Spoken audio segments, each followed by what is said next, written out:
G'day everybody, welcome to Matt Hill Scar Models. This is video update number 3 of my entry to Mr. Frankie Day's air transport group build, 1/72nd scale Hella Noratlas. I'm going to be building this one. Hopefully something that I want to do the 3-tone camouflage scheme on this one eventually, so load up maybe with some Foreign Legion or something similar to that. So, the stage I've been up to at the moment is assembly of the interior is done. I've got my flooring painted. I've got my cockpit done. Just a bit of extra detail in there, just to show something through the windscreen. Just added some maps to the table, seatbelts to the seat. A bit of extra detail came out alright on the seats as well. Both sides have got my homemade scratchy build sort of instrument panel replication and the little curtains and stuff that I put in there as well. The rear of the aircraft is painted in Vallejo Model Air metallizer. I used the semi-matte aluminium.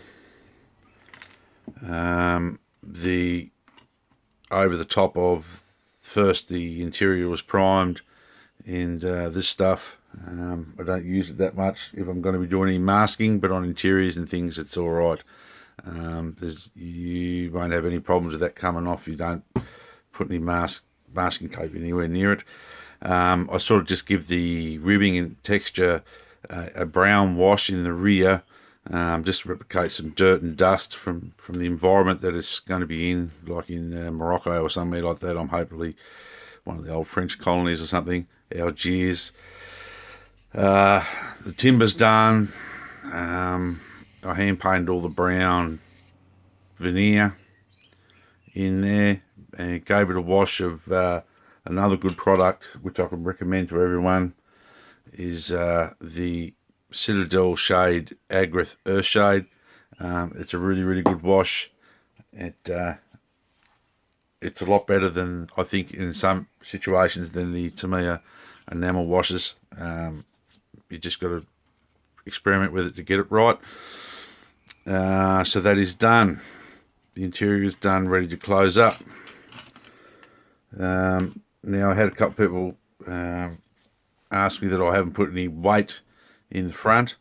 What I was going to explain before was build a cargo to go in the front. I made a little pallet out of some sheet styrene, put some lead weights on that, and then over the top of that some tissue paper, and then over the top of that some gauze bandage to replicate a cargo camo net.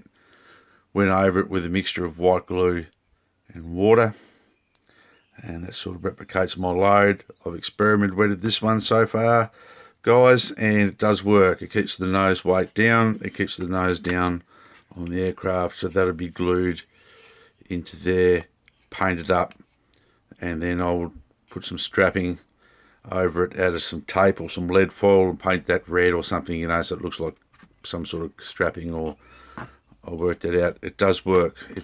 I've balanced it up. I sort of dry fit it together, and it's heaps of weight. And if I am a little bit short, I can flatten some fishing weights down and stick into the engine cowlings behind. There's a bit of room.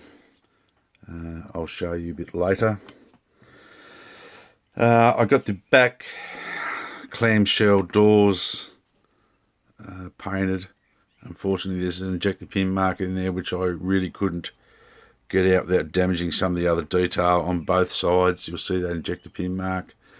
I might get a little bit sneaky with that one and try to hang something over that, like a clipboard or something like that they're going to be using for marking things off with while they're loading.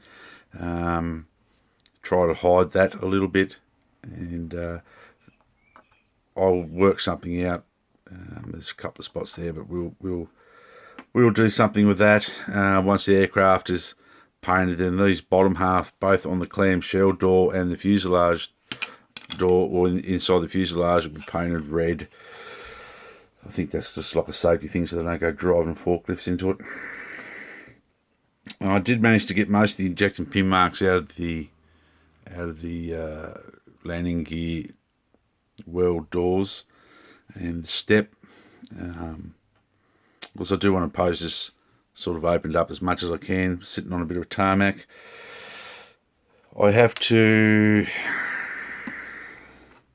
after studying some photos,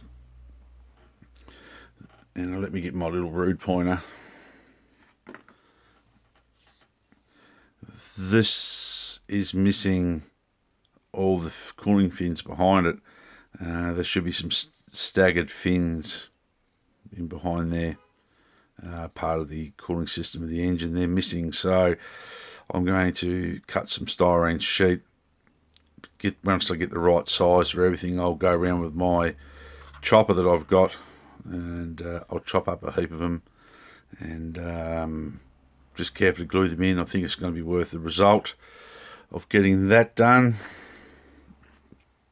Just add a little bit of extra detail. Don't have to go and buy anything extra. The nose landing gear is done. I've just got to wash it. Still painted in that matte or semi-matte aluminium, aircraft aluminium by Vallejo. The tyre hand painted with MIG ammo tyre brown. There's still some nice detail in the hub here too, like you'll see some little bolts and stuff. It's a very, very good old kit. I really enjoying it so far. Then I have got the wing and tail section booms glued together. A few little problems here with some fit issues, but nothing major. You can see some of the gaps in here. Just some careful sanding.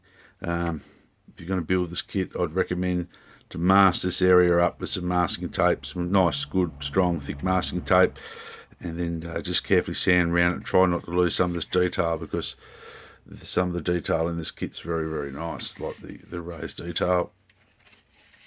Then our landing gear and the bays are in. It's going to be a bit of a bugger to mask up, but it's just added that little bit of extra detail to it. This is a very, very big plane. This is a big plane. I sort of didn't realise how big these planes were, but I'll sort of give you the indication of that's the nose, and she's definitely tail sitting. I know you can't probably see in the camera, but I'm going to put a Condor beside it. This is a 1/72 scale Condor FW200C, and the wingspan's almost exactly the same. The Condor's probably 2 foot longer in the wingspan, but it's about the same length, so it was a very big plane. And then you can see a hindquarter is a little pipsqueak compared to it as well. So it's going together quite well at the moment. I'm really looking forward to it. I've got quite a few transport planes to build. Just been waiting for the opportunity to do this. You know, I've got a DC2, DC3, got a Caribou, got a Giant.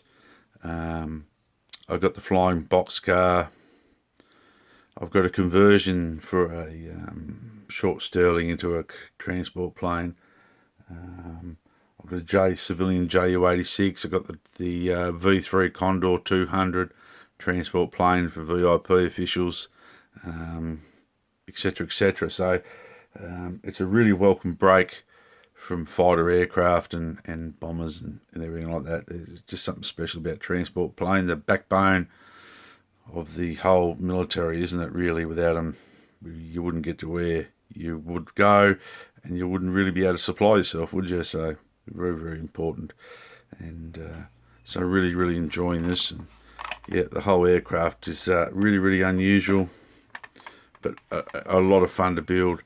And as you can see, the detail in the cockpit's starting to shine through a little bit there now, so I'm looking forward to getting the glazing on, which is not too bad. the cockpit canopy. It comes with 2 versions of canopy, so nice and easy to mask up yourself. There has been a few rumours that some of these are a bit too, rivet counting, very small. An excellent nav light covering there for the navigation light. That's also for the navigator's random as well, so we can get up in there and take readings with his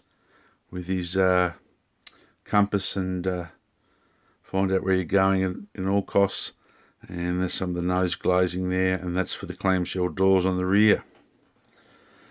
The only thing that is missing from this kit, if you wanted to get real pedantic with, there should be some lights on the side of the fuselage here that actually switch on during night flying, and the lights illuminate the engines so they can keep an eye on the engines at night time.